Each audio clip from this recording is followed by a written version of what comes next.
Gangapur governor KP का नाम सुनते ही गुस्से से बेकाबू। फैसल करीम कुंडी पर गैर मुनासिब अल्फाज से यलगार, फिर धमकियों की भरमार।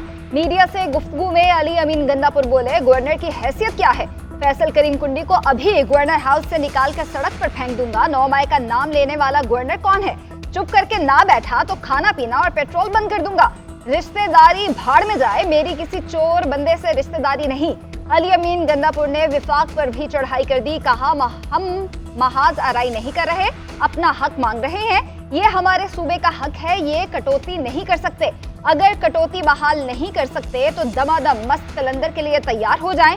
सूबा चलाना हमारे लिए कोई मसला नहीं है। एक सवाल के जवाब में कहा, नाअहल हुकूमत मुल्क को इस नहज पर लाने की जिम्मेदार है।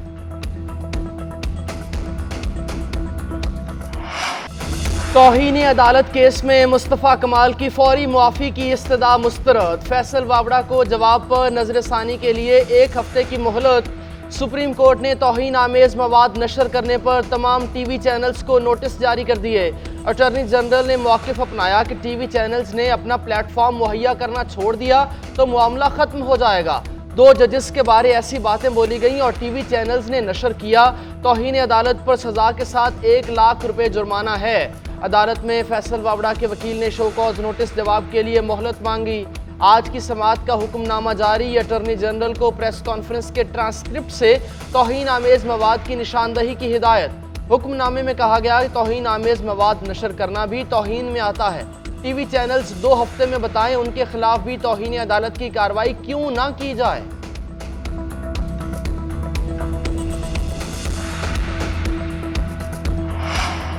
फैसल वावड़ा उस प्रेस कॉन्फ्रेंस से किसकी खिदमत करना चाहते थे? अरकान पार्लियामेंट का हक नहीं कि वो दूसरे आईनी इदारे पर तनकीद करे।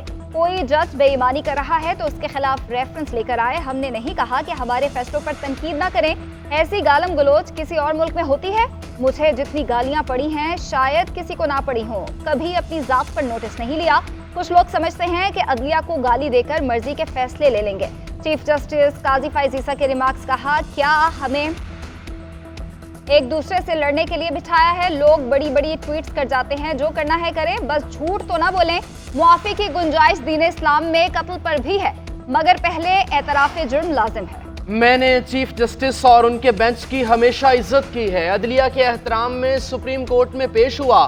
पीटीआई वालों ने ट्रोलिंग की। मौलाना फजलुर रहमान ने भी बातें की थी। फैसल वावड़ा की सुप्रीम कोर्ट के बाहर मीडिया से गुफ्तगू। बोले, अदालत में मुआफ़ी मांगना गुनाह नहीं, मैंने कोई गलती की हो तो मुआफ़ी मांगूंगा।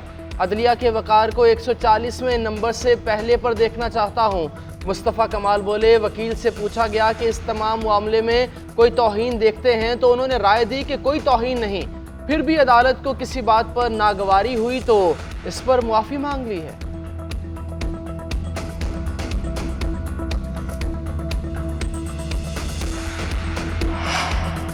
बानी पीटीआई के एक्स हैंडल से मुतनाज़ पोस्ट का मामला। इस्लामाबाद हाई कोर्ट ने बैरिस्टर गौहर और रऊफ हसन के खिलाफ एफआईए को तादीबी कार्रवाई से रोक दिया। अदालत ने हुक्म दिया दोनों एफआईए के सामने पेश हो, ताहम उन्हें हिरासा न किया जाए। अदालत की जानिब से एफआईए को नोटिस जारी। 25 जून तक जवाब तलब। बैरिस्टर गौहर और रऊफ हसन एफआईए ऑफिस पेश। तहकीकाती टीम को बयान रिकॉर्ड करा दिया। उमर अयूब ने वकील के जरिए तहरीरी जवाब जमा कराया। मौक़िफ़ इख्तियार किया कि एफआईए ने हद तक अमेज नोटिस भेजा। मुबहिम, मशकूक और गैर कानूनी सवालात पूछे गए। एफआईए ना तारीख्ता महकमा है, ना अदालतों से बाला कोई इदारा है। नोटिस का वाहिद मकसद इंतकाम का निशाना बनाना है। एफआईए जवाब की तैयारी के लिए हुबूदुर रहमान कमीशन रिपोर्ट की नकल फराहम करे।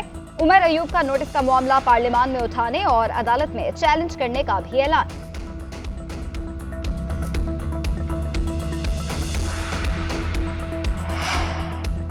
पीटीआई का सोशल मीडिया के हवाले से पार्टी पॉलिसी बनाने का फैसला। ज़राए के मुताबिक समाजी राब्तों की वेबसाइट पर बयानात तस्दीक के बाद जारी किए जाएंगे।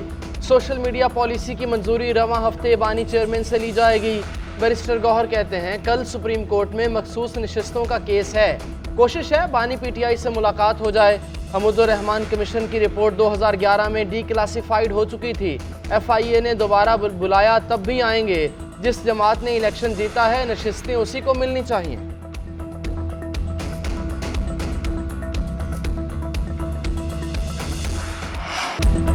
हमें माजी को पीछे छोड़ते हुए आगे बढ़ना चाहिए। सरमायाकारों को हुकूमत मुकम्मल मदद फराहम करेगी। पाकिस्तानी कंपनीज के सरबराह चीनी मॉडल अपनाएं, मसनूआत बेहतर अंदाज में दुनिया के सामने पेश करें। वजीर आजम शहबाज शरीफ का बिजनेस फोरम से खिताब। वजीर आजम का शेंजन में हुआवे हेडक्वार्टर्स का दौरा। चीनी कंपनी के हुकाम की शहबाज शरीफ और काबीना अरकान को ब्रीफिंग। हुआवे हेडक्वार्टर्स पहुंचने पर पाकिस्तानी मिली नगमे बजाए गए। वजीर आजम और पाकिस्तानी वफ्द की चेयरमैन हुआवे के साथ 2 तरफा मुलाकात। पाकिस्तान में सरमायाकारी के फरोग और कारोबार की सहूलत के लिए किए गए इकदाम से आगाह किया। प्रेशन होल्डिंग्स के बानी भी शेंजन में वजीर आजम से मिले। पाकिस्तान में मोबाइल बनाने की यूनिट में सरमायाकारी बढ़ाने का इंदिया दिया। वजीर आजम बीजिंग पहुंच गए। बीजिंग में चीनी सदर और वजीर आजम से मुलाकात करेंगे। Chairman national people's congress standing committee से भी मुलाकात होगी। मुख्तलिफ शोबों में ताउन बढ़ाने की मुफाहमती यादाश्तों पर दस्तखत होंगे।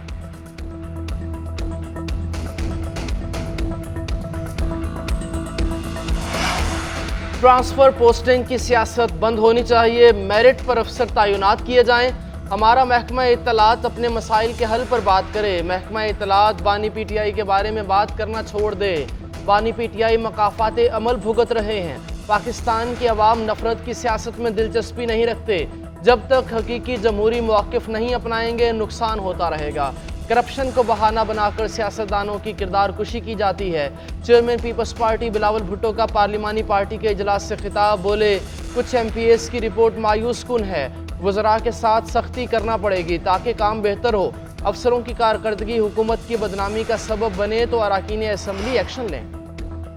बानी पीटीआई आम कैदी नहीं, इलेक्शन से साबित हो गया कि उनके लाखों सपोर्टर्स हैं। अवाम को सुप्रीम कोर्ट की बराह रास्त नशरियात तक रसाई ना देने की कोई ठोस वजह मौजूद नहीं। बुनियादी हुकूक के तहफ़्फ़ुज़ के लिए केस बराह रास्त नशर करना जरूरी है।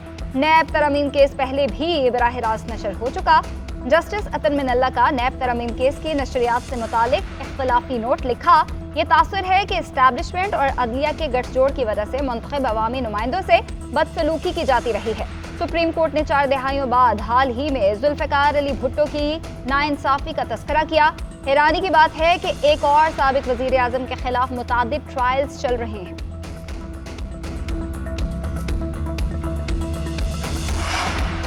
बानी पीटीआई को मुल्क छोड़ने की ऑफर की गई, मगर बानी पीटीआई ने ऑफर ठुकरा दी और कहा कि मर जाऊंगा लेकिन मुल्क नहीं छोड़ूंगा।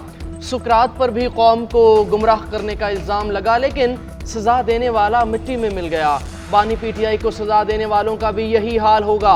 आज का इंसाफ देख लें कि इलेक्शन पीटीआई जीती लेकिन मखसूस नशिस्तें किसी और को दे दी गईं।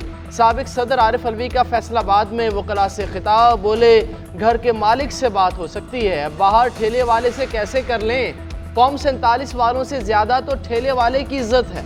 बानी पीटीआई जब कहते हैं हमीदुर रहमान कमीशन रिपोर्ट पढ़ो तो तड़प उठते हैं। मैं फिर कहता हूँ, गुस्सा और नफरत खत्म करो, बानी पीटीआई को रिहा करो। पाकिस्तान में बैरूनी सरमायाकारी में इजाफा हुआ। सरमायाकारों का पाकिस्तान पर एतमाद है। स्टॉक मार्केट में जबरदस्त तेजी देखी जा रही है। शरह सूद के मामले पर हमें रवा साल देखना होगा। वज़ीर ख़जाना मोहम्मद औरंगज़ेब का पाक चीन बिजनेस फोरम से खिताब। कहा, पाकिस्तान के मुआशी आशारिये मुस्बत समत गामजन है। महंगाई की शरह में नुमाया कमी आई है। महंगाई कम होकर 11% पर आ गई। पाकिस्तानी करेंसी भी चंद महीने से मुस्तहकम है। हुकूमत की पूरी तवज्जो इक़्तिसादी इस्लाहात पर है। वज़ीर ख़ारजा इसहाक़ डार कहते हैं, कारोबारी शोबे और सरमायाकारों की हौसला अफजाई के लिए इक़दाम कर रहे हैं। पाकिस्तान में 84 इदारों की निजकारी पर गौर जारी है।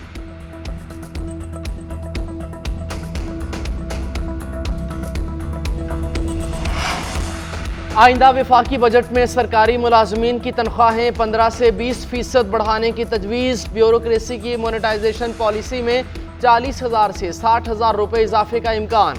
ग्रेड 22 तक तनख्वाहों में 10% इजाफे से 80 अरब रुपये का इम्पैक्ट आएगा। ग्रेड 16 तक के मुलाजमीन के लिए मेडिकल और कन्वेंस अलाउंस में 200% इजाफे का मुतालबा किया गया था। ग्रेड 17 से 18 के लिए भी कन्वेंस अलाउंस 200% बढ़ाने की तजवीज़। सूबों और विफाक के मुलाजमीन का तनख्वाहों में फ़र्क को कम करने के लिए डिस्पैरिटी अलाउंस जारी रखने की भी तजवीज़। हतमी फैसला वज़ीर आज़म, वज़ारत ख़जाना और काबीना की मुशावरत से करेंगे। वज़ीर आला मरीम नवाज और नवाज शरीफ की दारुल अमान में मुकीम 10 खवातीन को हज पर भेजने से पहले मुलाकात। वज़ीर आला ने खवातीन से हज के मौके पर पाकिस्तान के लिए दुआ की दरख्वास्त की। वज़ीर आला मरीम नवाज की हिदायत पर 10 बुजुर्ग खवातीन के लिए हज का इंतजाम किया गया। बुजुर्ग खवातीन की वज़ीर आला को दुआएं। कहा, मरीम नवाज ने ऐसे बर्ताव किया जैसे हमारी बेटी है। नवाज शरीफ ने कहा कि गरीब का अच्छा वक्त आ गया, मजदूर को मुआशी तौर पर ऊपर उठाएंगे। हमारी हुकूमत में खलल ना आता तो गुर्बत और बेरोजगारी खत्म हो जाती। वज़ीर आला पंजाब से थैलेसीमिया के मरीज बच्चे मोहम्मद रिजवान की भी मुलाकात। मरीम नवाज ने मोहम्मद रिजवान को 5 लाख रुपए का इमदादी चेक दिया।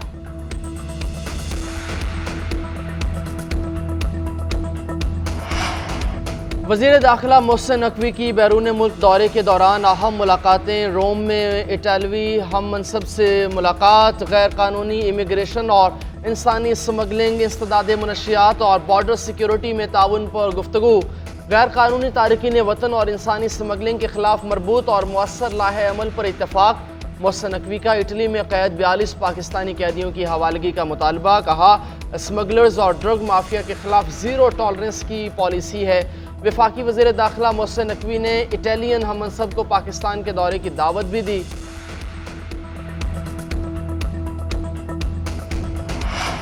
इस्लामाबाद हाई कोर्ट में अदालती रिपोर्टिंग पर पाबंदी के खिलाफ समाअत। पैमरा ने अदालत में जवाब जमा करा दिया। चीफ जस्टिस आमिर फारूक ने रिमार्क्स दिए कि अदालती रिपोर्टिंग पर कोई पाबंदी नहीं है। पाबंदी रिपोर्टिंग पर नहीं, गैर जिम्मेदाराना रिपोर्टिंग पर है। अदालत ने हतमी दलाइल तलब करके समाअत 11 जून तक मुलतवी कर दी। दरख्वास्त Islamabad high court journalist association ने दायर की थी।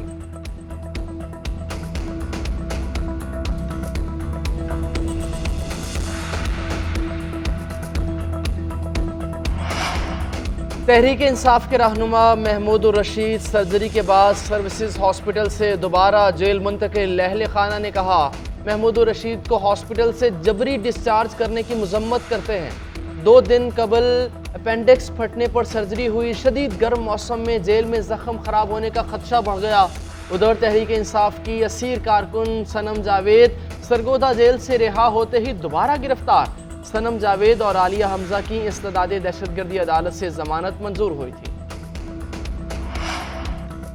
अमरीकी हुकूमत की शिकायत पर मारूफ समाजी कारकुन सारिम बर्नी गिरफ्तार। FIA ने कराची एयरपोर्ट से सारिम बर्नी को गिरफ्तार किया। FIA के हुकाम के मुताबिक सारिम बर्नी पर 25 से जायद बच्चों को गैर कानूनी तौर पर अमरीका भेजने का इल्जाम है। बच्चे मुख्तलिफ औकात में सारिम बर्नी ट्रस्ट के हवाले किए गए थे। इल्जामात इंतहाई संगीन नोयत के हैं। काफी अरसे से सारिम बर्नी की नकलो हरकत पर नजर रखी जा रही थी। जैसे ही अमरीका से कराची एयरपोर्ट पर पहुंचे तो उन्हें गिरफ्तार कर लिया गया। मामले की तहकीकात शुरू कर दी गई है। इस्लामाबाद, बालाई पंजाब और खैबर पख्तूनख्वा के कई शहरों में आंधी और बारिश अब्र रहमत बरसते ही गर्मी से झुलसते शहरियों को राहत मिल गई। लाहौर, फैसलाबाद, गुजरावाला और काड़ा में तेज आंधी के साथ बारिश हुई। बालाई पंजाब के दीगर शहरों में भी बादल बरसे। गुजरात और खुशाब में यालाबारी। मुल्तान में बूंदाबांदी से मौसम तब्दील हो गया। सवात, सवाबी समेत खैबर पख्तूनख्वा में भी वक्फे से बरसात जारी। सिंध के सियाहती मुकाम गोरख हिल स्टेशन पर बारिश से मौसम खुशगवार। पंजाब और KP के कई इलाकों में आंधी बारिश से बिजली का निजाम मुतासिर। फीडर स्ट्रिप होने से शहरों में बिजली गायब। गुजरात और गुजरावाला में आसमानी बिजली गिरने और आंधी से हादसात में 5 अफराद जाँ बहक। ऑटो इंडस्ट्री जवाल का शिकार। पाकिस्तानियों के लिए गाड़ी खरीदना नामुमकिन होने लगा। बुलंद शर्रा सूद और डॉलर बहरान से सनती शोबा बर्बाद। GNN की खुसूसी ट्रांसमिशन में माहिरीन की राय बताया, गुज़श्ता साल पाकिस्तान में 2,10,000 गाड़ियाँ तैयार हुई। रवां साल कम होकर सिर्फ 96,811 यूनिट ही बनाए गए। ज़राए के मुताबिक इस्तेमाल शुदा दरामदी गाड़ियाँ भी मज़ीद महंगी होने का खदशा है। बजट में 1800 CC से बड़ी गाड़ियों पर रेगुलेटरी ड्यूटी में 30% इजाफे का इम्कान है। सनती पैदावार बढ़ाए बगैर मईशत की मजबूती मुमकिन नहीं। शर्रा सूद कम, रुपए की कदर बेहतर और डॉलर को काबू करना होगा। पंजाब में आज से नो प्लास्टिक मुहिम शुरू। प्लास्टिक बैग्स का इस्तेमाल गैर कानूनी करार। आज से प्लास्टिक बैग की तैयारी, प्रोडक्शन, तरसील और खरीदो फरोख्त पर पाबंदी होगी। होटल, रेस्टोरेंट्स और फूड पॉइंट्स प्लास्टिक बैग में खाना नहीं देंगे। खिलाफ वर्जी पर कानूनी कार्रवाई और भारी जुर्माने किए जाएंगे।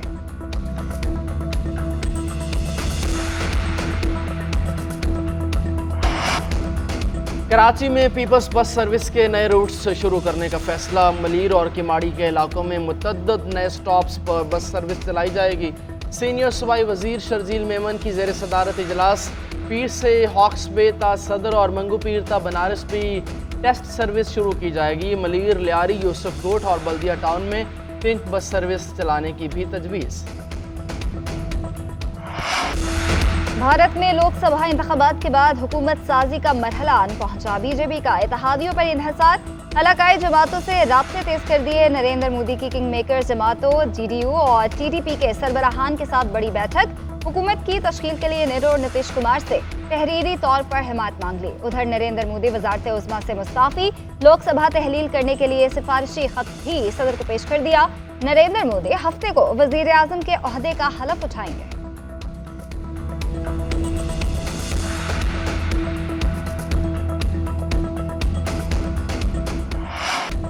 T20 वर्ल्ड कप में ग्रीन शर्ट्स का मैच कल शेड्यूल। न्यूयॉर्क के नसाउ काउंटी स्टेडियम में पाकिस्तान और अमेरिका मध्य मुकाबले आएंगे।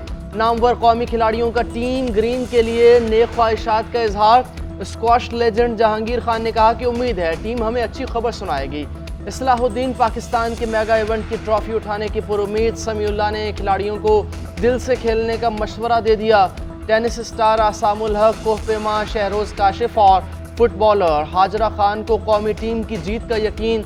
जेवलिन थ्रोवर अरशद नदीम ने कहा टीम बेहतरीन परफॉर्मेंस देगी, जीत हमारी होगी। T20 वर्ल्ड कप में इंडिया को पाकिस्तान के साथ मैच से कबल छोटी टीम से प्रैक्टिस का मौका। भारत का न्यूयॉर्क के ग्राउंड में आसान हरीफ आयरलैंड से मैच जारी है। आयरलैंड के बल्लेबाज भारतीय बॉलर्स के सामने मुकम्मल बेबस। पूरी टीम महज 96 रन पर ढेर हो गई। पाकिस्तान और भारत का मैच भी न्यूयॉर्क के इसी ग्राउंड पर होगा।